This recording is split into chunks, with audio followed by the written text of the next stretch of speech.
We're going to do it a little bit different today and let you sit down for the first hymn. There are numerous strings. It's number 197 in the gray hymnal. And we're going to do this as a responsorial. So I'll teach you your part, and then every time that part comes in, I invite you to sing that portion. And here is your part. There are numerous strings in your lute. Let me add my own among them. Please join. There are numerous strings in your lute. Let me add my own among them. Then when you smite your chords, my heart will break its silence, and my heart will be one with your song. There are numerous strings in your lute. Let me add my own among them. Amidst your numberless stars, let me place my own little lamp. There are numerous strings in your lute. Let me add my own among them. In the dance of your festival of lights, my heart will throb and my life will be one with your smile. There are numerous strings in your lute. Let me add my own among them. Thank you, Todd. Ari and I wanted to offer this reading, The Richness of Our Differences by Julian Lepp, as sort of a preface to our service today. It's 107 words that make the ideal of pluralism seem almost easily obtainable. In reality, we know it can be challenging at times. I'm actually inclined to make these words part of my morning ritual before I go out and have to face the world each day. We seek our place in the world and the answers to our heart's deep questions. As we ask, may our hearts be open to unexpected answers. May we be reminded that all beings are whole, sacred, and worthy. Let our hearts be welcoming of multiple truths, not holding hard or fast to closed-mindedness or judgmental thinking. What can we learn from each other in the richness of our differences? May the heart of compassion help us recognize the sacred in each other and bridge differences in these challenging times. May each of us be held in relationship, accountability, and the power of the beloved community. Blessed be. Now please stand as you're willing and able for our chalice lighting. The flaming chalice is a reminder that we choose to focus here together for this time today, and that we believe such time is sacred. When William Cohen lights our chalice, I invite you to say our covenant out loud. The words can be found within your programs and online. Love is the spirit of this church, and service its law. This is our great covenant, to dwell together in peace.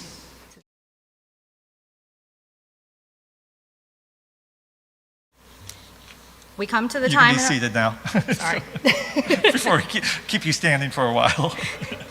We come to the time in our worship service for joys, sorrows, and concerns. Those of you on YouTube Live are not in this room, but your presence is still felt. Please type your joys, sorrows, and concerns into the text chat. If you have a joy, sorrow, or concern to submit during the week, please write to Reverend Ben at minister@uustpete.org. Right now, Suzanne Abrams will place a stone in the water for each one that was submitted this week. If you have additional cards that you filled out, you can bring them up or have a neighbor do it for you.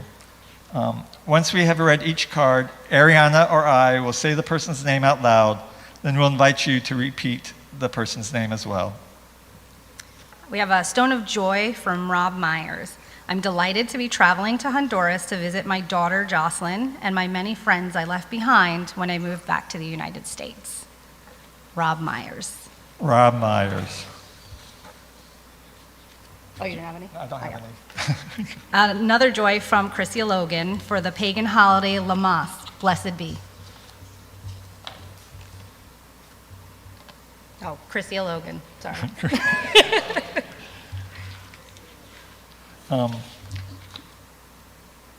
A stone of joy and gratitude for the president of our Unitarian Universalist Association, Reverend Dr. Sophia Betancourt.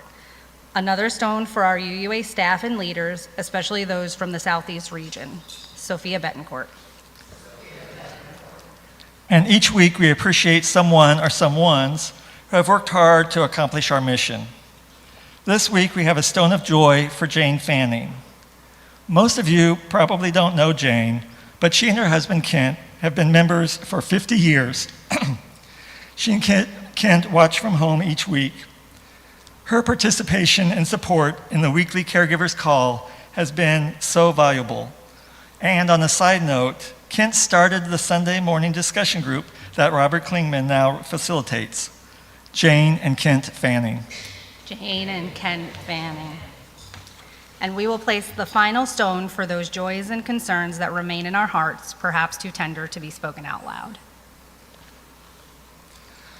May all of us find a comforting and compassionate presence in the warmth of fellowship and community. We now invite you to say the pluralism value out loud. It is printed in your order of service. We celebrate that we are all sacred beings, diverse in culture, experience, and theology. We covenant to learn from one another in our free and responsible search for truth and meaning. We embrace our differences and commonalities with love, curiosity, and respect. The mystery is that we are connected even when we feel apart. Let us rejoice in our beloved community that makes of the many one. So may it be. Let's take a minute of silence together.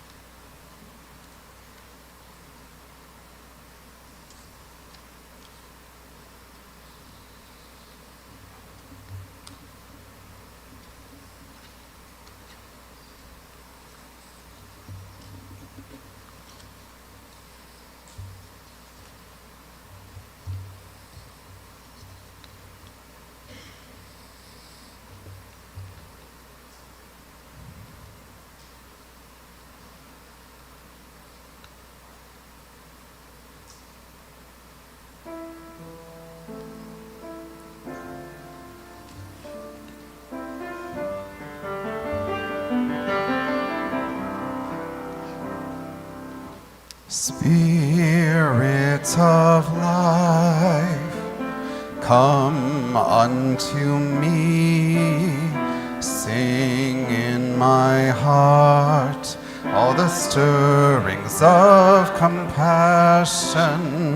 Blow in the wind, rise in the sea, move in the hand, giving life the shape of justice. Roots hold me close, wings set me free.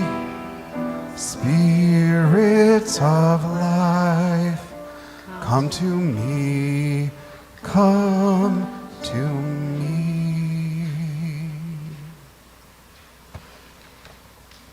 Good morning, everyone. Morning.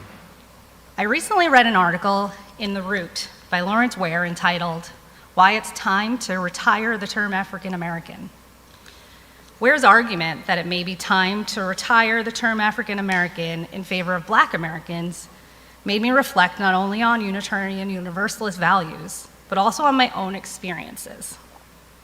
Ware argues that descendants of enslaved people in the US have developed a distinct ethnic identity, forged through a unique American experience, history, and culture, and that the term African American can sometimes blur important distinctions between that community and more recent immigrants from African nations.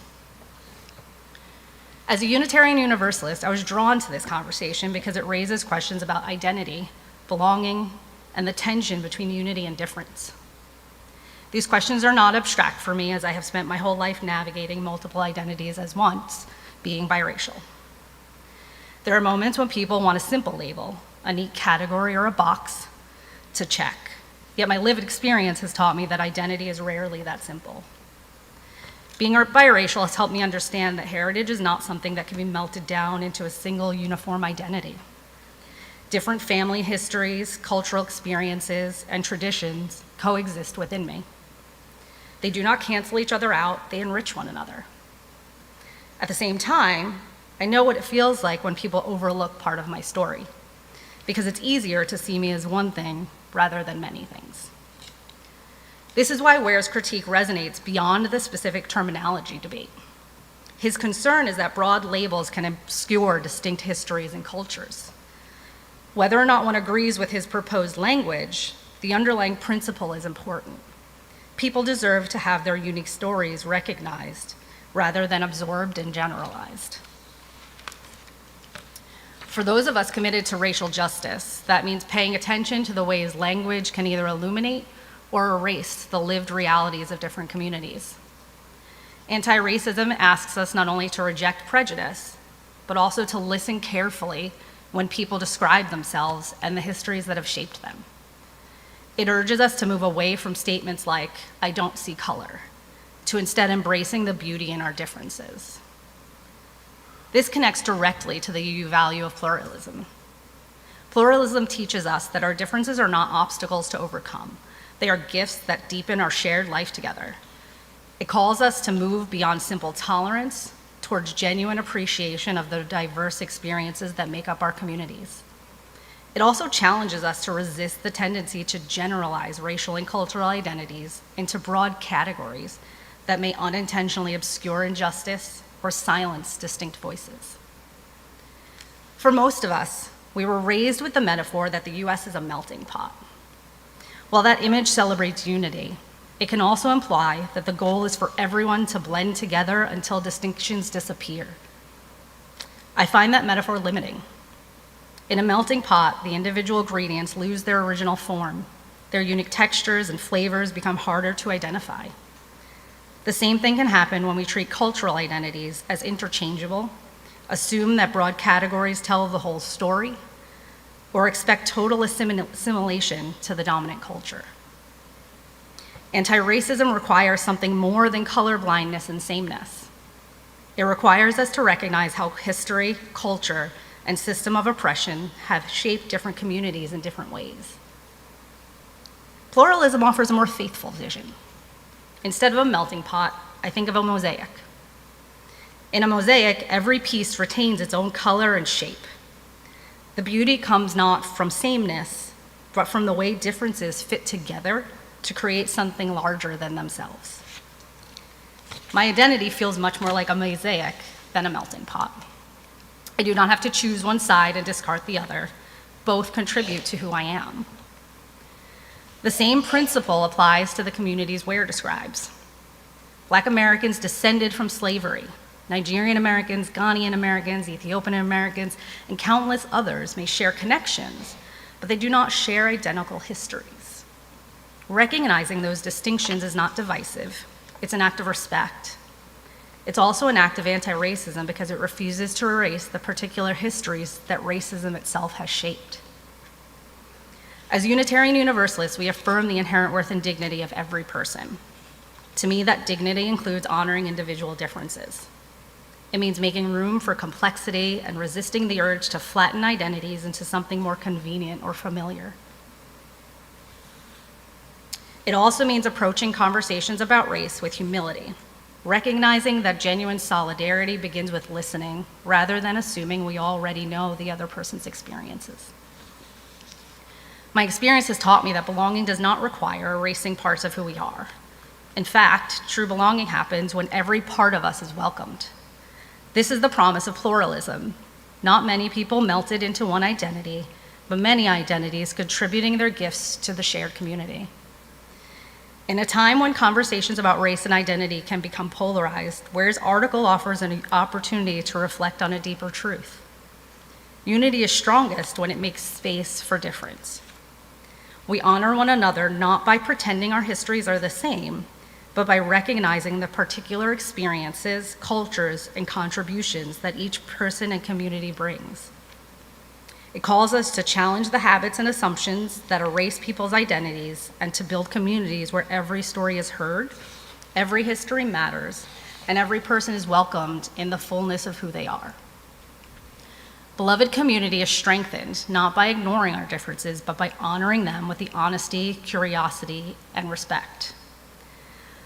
I'll end with a quote from a song by the artist Her that reminds us what it truly means to honor one another in the fullness of who we are. Do not say you do not see color. When you see us, see us. Thank you.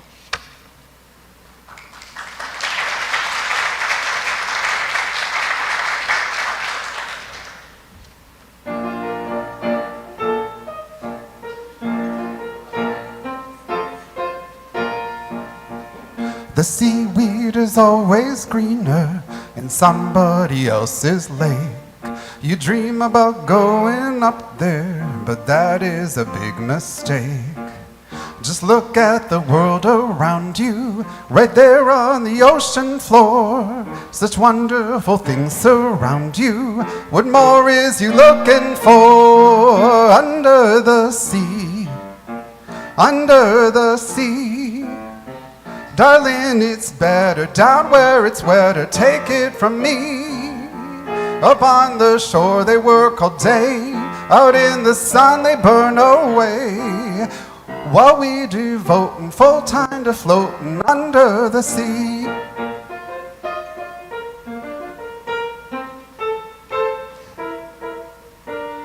That was an odd note.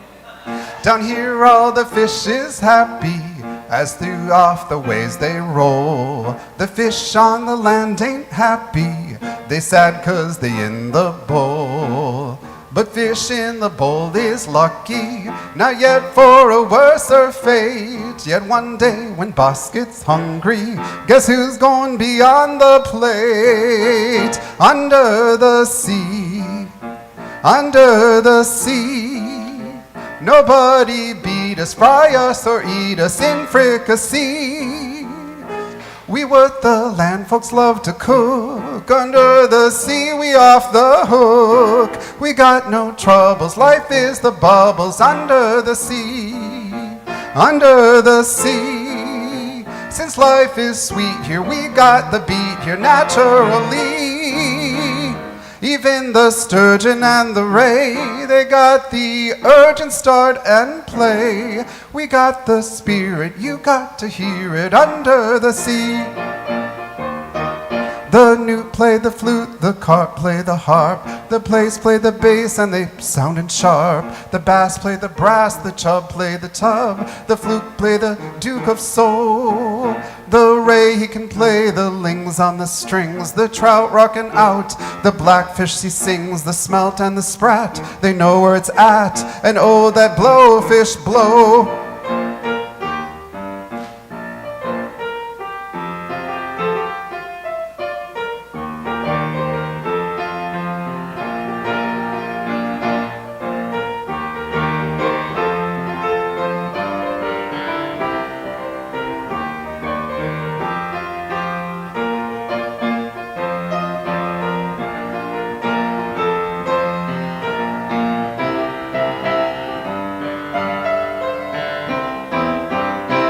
Under the sea, under the sea. When the sardine began the begin, it's music to me. What do they got? A lot of sand. We got a high crustacean band. Each little clam here know how to jam here under the sea. Each little slug here caught in a rug here under the sea. Each little snail here know how to wail here, that's why it's hotter under the water. Yeah, we in luck here, down in the muck here, under the sea.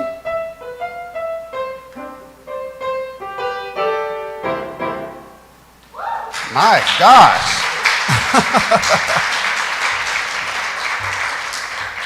Thank you, Todd. I really liked Ariana's comparison of the melting pot and the mosaic. It made me think of my childhood and having that box of 64 Crayola crayons with a little sharpener in the back of it. You knew you had arrived when you had that box of crayons to color with. But melt them all together and you end up with a muddled shade of brown. It also made me think of an elementary school art class where you made scratch art. You would color the whole sheet of paper with little patches of color and then paint it black, and then once it dried, you scraped off and made a picture out of it. You never quite knew how that picture was going to turn out because you weren't sure what colors were going to appear as you scratched the black away. Well, that is much the same way it is when we meet someone new, or maybe not so new. We are a congregation of about 150 people. We have varying knowledge of each other based on our interactions. Obviously, I know some folks on a deeper level than I do others in the congregation. We may be in the covenant group together, on the same committee, we're in the same new member class. But for many of us, we engage with and get to know each other based on a perception, based on the label that seems to fit them. An older white guy, young black woman, that lesbian couple, that guy who takes care of his mom. It's not the best method for a number of reasons. First, we tend to speak to those that we think we have the most things in common with. And second, we tend to avoid those that we seem to have the least amount in common with, or that we've maybe had one bad experience or just aren't quite sure about them. This is all based on a preconceived notion of who they might be. Choices often made based on a lot of wrong assumptions. Think about the effect that this has on our congregation of 150. It can keep us from building deeper relationships that can enrich what each person brings to this church. It turns us into little drab puddles of brown crayons rather than a beautiful mosaic. And we deny ourselves the chance to grow. Now think about what effect that has when we expand what's happening in our congregation, or can happen in our congregation, to our community neighborhoods, to the city, to our state. Just keep on expanding it out. The unfortunate thing is, children are born with that inquisitiveness, but over time, we adults tend to snuff it out. And so they conform like everybody else. And so we build silos that keep us divided. I read an article about author Monica Guzman. Her resume is pretty impressive. She received an honorary doctorate from Wheaton College. She completed study and research fellowships at Nieman Foundation for Journalism at Harvard, the Henry M. Jackson Foundation, and the University of Florida. She's also the author of I Never Thought of It That Way: How to Have Furiously Curious Conversations, Dangerously Divided Times. Say that one about 5 times. During a lecture, Guzman posed the question, ask yourself, what kinds of people do I talk about but never talk with? Whoever is underrepresented in your life will be overrepresented in your imagination. And this is the truth of our divided landscape. I know I'm guilty of it at times. I don't need to talk to a MAGA supporter because I already know all about them. I know what they think, how they act, their intelligence, everything. And I know that everything about them, I don't have anything in common with them. But do I? I need to notice the assumptions I make about the people that I disagree with, and I need to ask myself, what am I losing out on by not talking to them? Maybe I should ask, what has life dealt them that causes them to support policies that I find so deplorable? In 2016, my oldest brother voted for the person that moved into the White House. I didn't speak to him for over 3 years. We still don't talk politics, but we do have a relationship. I think it was a little bit easier to rebuild that relationship because I already knew what we had in common. We grew up together. I don't have to fear what is the unknown. But let's go back to the beginning of my talk, the part where I discussed that we often interact with folks based upon our perceptions of who they are. So who am I? What assumptions would you make about me if we had never met? Much to my surprise, I'm somehow turning 65 in September. I've become that old white guy that I felt was so out of touch when I was in my teens. But for real, who am I besides an older white guy? I'm so many things that aren't apparent by looking at me. In no particular order, I'm gay. Well, that's probably apparent by looking at me, but I'm the youngest of 4 boys. As a sous chef for a number of restaurants in the DC area in my younger days, I spent way too much time in hospitals. My first surgery, in fact, was when I was 4 months old. I've run a marathon. I graduated summa cum laude from Howard University, which is a HBCU. It's a historically black college and university.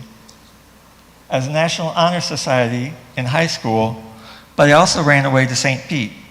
In fact, the place I rented is an urgent care, a Baycare urgent care facility now.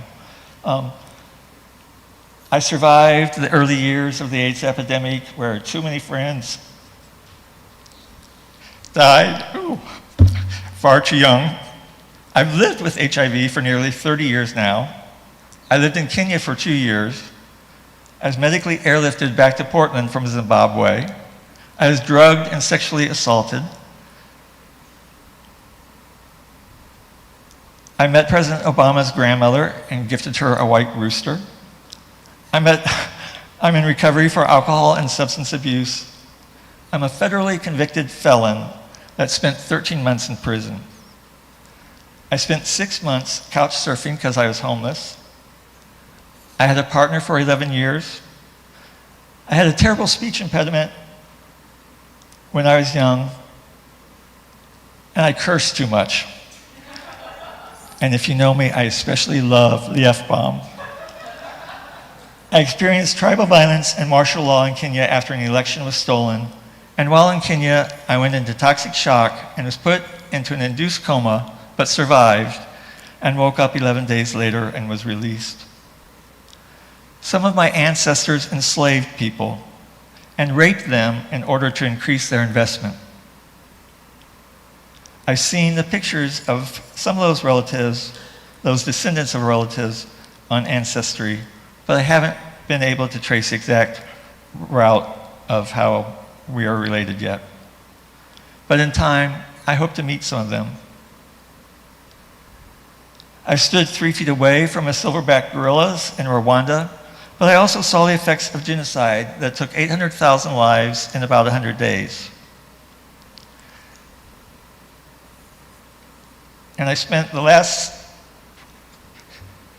16 years of my mom's life getting to know her, which is such a gift and has influenced me dramatically. All of these experiences affect how I live my life and how I view the world around me. Some of these were positive experiences, some not so much fun. But I'm grateful for each one of them because it's made me who I am. It adds a lot of complexity to life at times. It means that you may expect me to respond a certain way based on your perception of me, and instead, I may shock you completely with my response back. I shock myself a lot of times. And that's what makes life interesting. Think of the unique experiences each one of us has. With 150 people in the congregation, we could build a beautiful mosaic. Many people would share a lot of commonalities. Some would have one-of-a-kind stories to tell. But take some time today and consider what unique experiences you have to offer others. Are you afraid to share any of them? And if so, why? If you can visualize the different commonalities as shades of blues, reds, greens, yellows, they would be the bulk of the pieces going into our mosaic. But then those truly unique experiences are those vivid pops of color that bring a mosaic to life. Our mosaic would rival the most beautiful stained glass windows of any cathedral in the world. I urge everyone to embrace curiosity and have conversations with someone that you don't know very well. Is there someone you've wanted to know more about? Is there someone you've spent time gossiping about? Is there someone that seems to be everything that you aren't? And by that I just mean different generation, different race, you're childless, they have children, just something that sets you a little bit apart. And yes, it's definitely probably awkward at first. You may not agree on all the same things, but just start out slowly. You're not going to jump right in and share your deepest personal thoughts with somebody. But as you spend time talking with each other, you'll build a trust and go even further. I guarantee that you will expand your understanding of yourself and of the world if you're more curious and reach out to other folks. As a congregation, embracing the pluralism value would strengthen our church and ourselves tremendously, and we would truly build that beloved community. Amen, Ashe, and blessed be.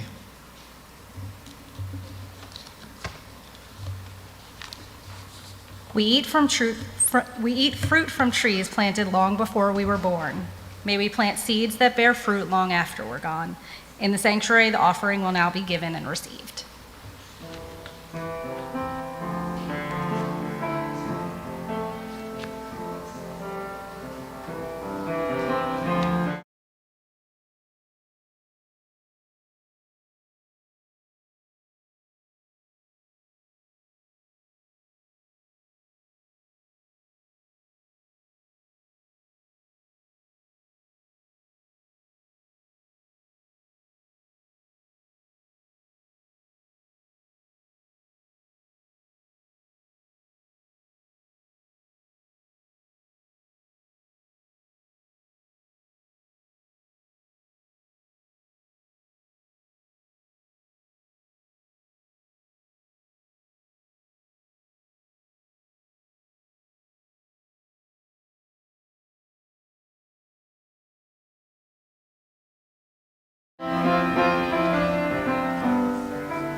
I guess some things I'll never know.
Your gifts, which are given in love, are received with great joy, and I'm sure our immigrant family will be very happy as well. Thank you so much.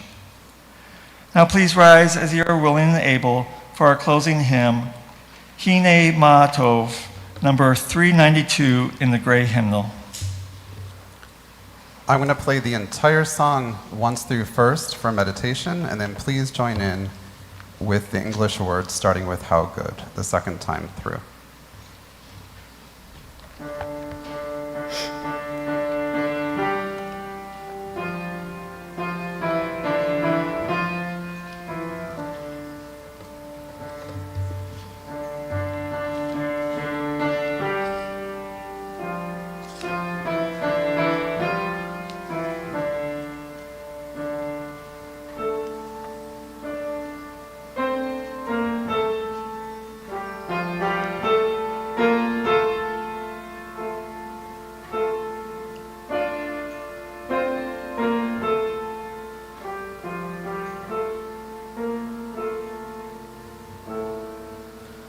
How good it is and how pleasant for people to dwell together.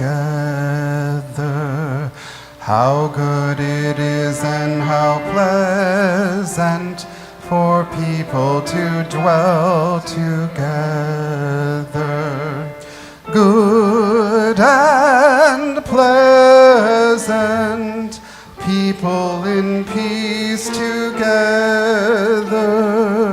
Good and pleasant, people in peace together.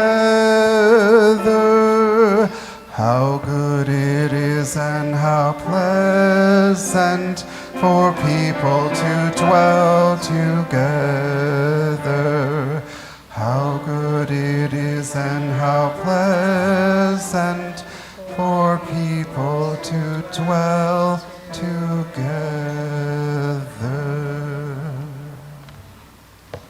Thank you. You may now be seated. Our closing words are entitled The Restorative Power of Love by Reverend Dr. Sherry Prudhomme. She wrote them as part of a theological reflection in the lead up to the proposed changes to Article 2 of the UUA bylaws, aka our values. May they help you get through the upcoming week.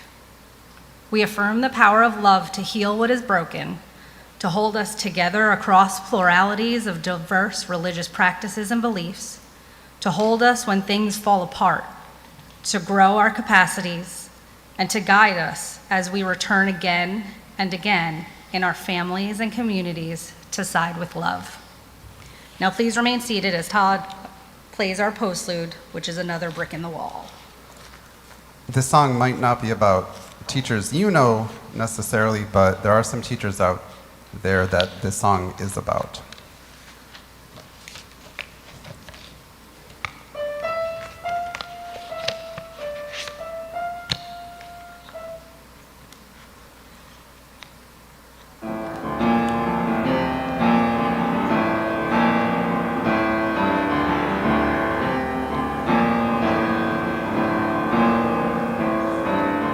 We don't need no education.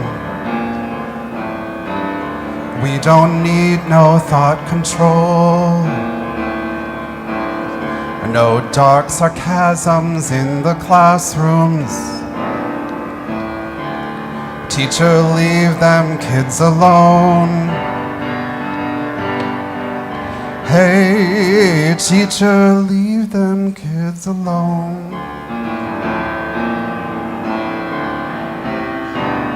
After all, it's just another brick in the wall. All in all, it's just another brick in the wall.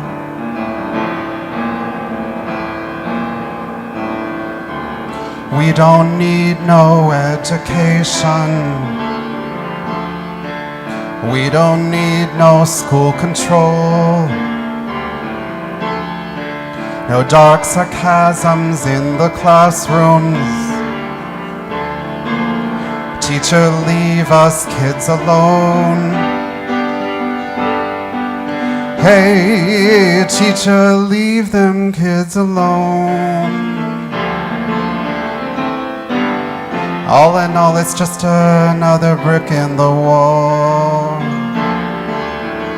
All in all, it's just another brick in the wall.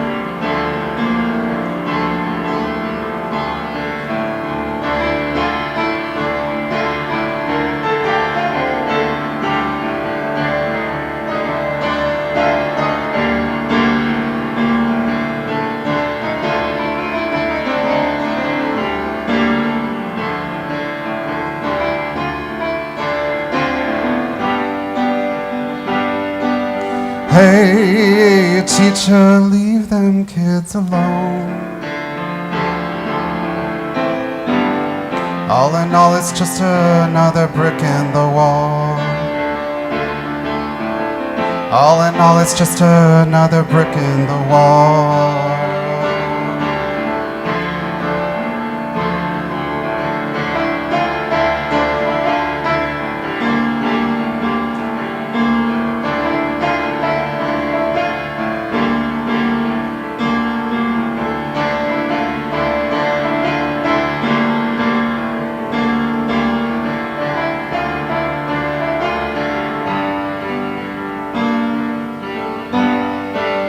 Hey, teacher, leave them kids alone.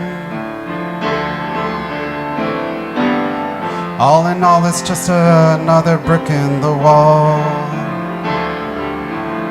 All in all, it's just another brick in the wall. All in all, it's just another brick in the wall.